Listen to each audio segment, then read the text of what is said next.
গ্রামের খুব শান্তশিষ্ট গরু লালি। সে প্রতিদিনের মতো আজও ঘাস খেতে চলে গেল নদীর পাড়ে। কিন্তু দীর্ঘদিন একই জায়গায় ঘাস খাওয়ার কারণে সেখানকার ঘাস কমে গেল। সে খুব দুশ্চিন্তায় পড়ে গেল। কি করবে? কোথায় যাবে ঘাস খেতে? হঠাৎ তার মাথায় বুদ্ধি এলো সে জঙ্গলে যাবে ঘাস খেতে। যে ভাবা সেই কাজ। জঙ্গলের পথে হাঁটতে শুরু করল। যেতে যেতে দেখা হলো দুষ্টু শিয়ালের সঙ্গে। শিয়ালকে লালি বলল, শিয়াল ভাই, জঙ্গলে কোথায় ভালো ঘাস পাওয়া যাবে? শিয়াল বলল, এখানে অনেক ঘাস আছে, তবে সেই ঘাস খেতে হলে তোমাকে বনের রাজার কাছ থেকে অনুমতি নিতে হবে। তাহলে আমাকে এক্ষুনি বনের রাজার কাছে নিয়ে চলো, আমার খুব খিদে পেয়েছে।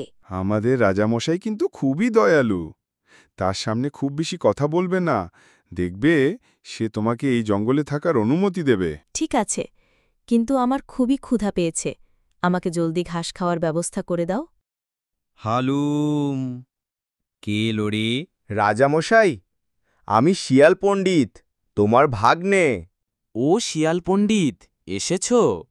সঙ্গে আবার কাকে নিয়ে এসেছ? রাজমশাই, এ হচ্ছে লালি। আপনি অনুমতি দিলে ও আজ থেকে আমাদের সঙ্গে জঙ্গলে থাকবে। ঠিক আছে, থাকুক তবে। আমার কথার অবাধ্য হলে মরতে হবে কিন্তু সবাইকে। যা ভাগ্নে, ওকে জঙ্গলের ভেতরটা ঘুরিয়ে দেখিয়ে নিয়ে আয়। আর শোন, জঙ্গল ভিতরে ফাঁকা মাঠটায় নিয়ে যাস, ওখানে ওর ভালো লাগবে। তারপর দুষ্টু শিয়াল লালিকে নিয়ে চলল জঙ্গলে নির্জন মাঠে। দুজন কথা বলতে বলতে জঙ্গলের মধ্যে দিয়ে এগিয়ে যাচ্ছে।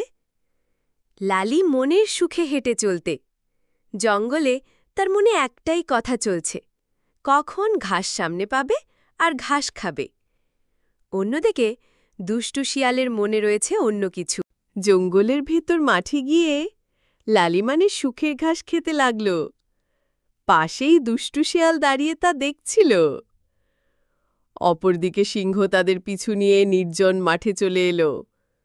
সে দাঁড়িয়ে থাকল সুযোগের অপেক্ষায়, কখন লালি পেট ভরে খাবে এবং দৌড়ানোর ক্ষমতা হারাবে, তখনই ঝাঁপিয়ে পড়বে লালির উপর।